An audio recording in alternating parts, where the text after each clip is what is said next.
बिस्मिल्लाहिर्रहमानिर्रहीम। अस्सलामुअलैकुम। इस कहानी का बुनियादी मकसद मुआशरती इखलाकी बुराइयों को अयान करना और उनका जड़ से खात्मा करना है। ताबिश एक औरत नुमा आदमी था, बारीक आवाज, बगैर दाढ़ी और नाजुक हिनेदाम मर्द। वो अपनी ज़ाहिरी शक्ल सूरत से फायदा उठाते हुए ज़नाना हमाम में औरतों का मिसाज करता और उनसे मजे लेता था। कोई भी उसकी हकीकत नहीं जानता था क्योंकि सब उसे औरत समझते थे।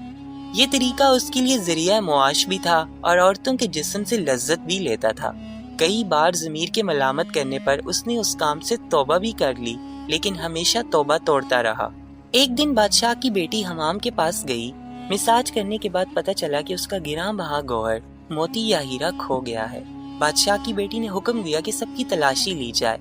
सबकी तलाशी ली गई, लेकिन हीरा नहीं मिला। ताबिश रुसवाई के डर से एक जगह छुप गया। जब उसने देखा कि शहजादी उसे ढूंढ रही है तो सच्चे दिल से खुदा को पुकारा और खुदा की बारगाह में दिल से तौबा की और वादा किया कि आइंदा कभी भी ये काम नहीं करूंगा, मेरी लाज रख ले मौला। दुआ मांग ही रहा था कि अचानक बाहर से आवाज सुनाई दी कि ताबिश को छोड़ दो, हीरा मिल गया है। ताबिश नम आंखों से शहजादी से रुखसत लेकर घर आ गया। उसने कुदरत का करिश्मा देख लिया था और हमेशा हमेशा के लिए इस काम से तौबा कर ली। कई दिनों से तमन्ना किए जाने पर एक शहजादी ने बुलावा भेजा कि हमाम आकर मेरा मिसाज करे, लेकिन ताबिश ने बहाना बनाया कि मेरे हाथ में दर्द है, मैं मिसाज नहीं कर सकता हूँ। ताबिश ने देखा कि उस शहर में रहना उसके लिए मुनासिब नहीं है। सभी औरतें उसको चाहती हैं और उसके हाथ से मिसाज लेना पसंद करती हैं।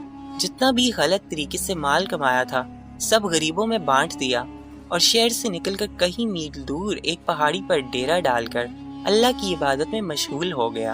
एक दिन उसकी नजर एक भैंस पर पड़ी जो उसके करीब घास चर रही थी।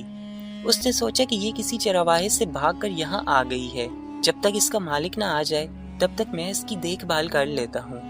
लिहाजा उसकी देखभाल करने लगा। कुछ देर बाद एक तिजारती काफिला रास्ता भूलकर उधर आ गया, जो सारे प्यास की शिद्दत से निढाल थे। उन्होंने ताबिश से पानी मांगा। ताबिश ने सबको भैंस का दूध पिलाया और सबको सैराब कर दिया। काफिले वालों ने ताबिश से शहर जाने का रास्ता पूछा तो उसने उनको आसान और नजदीक रास्ता दिखाया। ताबिश के इखलाक से मुतासिर होकर ताजरों ने जाते हुए उसे बहुत सारा माल बतौर तोहफा दिया। उसने उन पैसों से वहाँ कुआं खुदवा दिया। आहिस्ता आहिस्ता वहाँ लोग बसने लगे और इमारतें बनने लगी। वहाँ के लोग ताबिश को बड़ी इज्जत और एहतराम की निगाह से देखते थे। रफ्ता रफ्ता ताबिश की नेकी के चर्चे बादशाह तक जा पहुँचे। बादशाह के दिल में ताबिश से मिलने का इश्तियाक पैदा हुआ।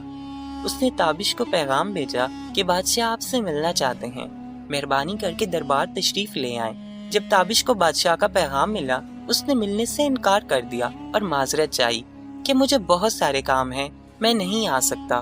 बादशाह को बहुत ताज्जुब हुआ, मगर इस बेनियाजी को देखकर मिलने की तलब और बढ़ गई। बादशाह ने कहा, अगर ताबिश नहीं आ सकता तो हम खुद उसके पास जाएंगे। जब बादशाह ताबिश के इलाके में दाखिल हुआ, खुदा की तरफ से मलकुल मौत को हुक्म हुआ कि बादशाह की रूह कब्ज कर ले।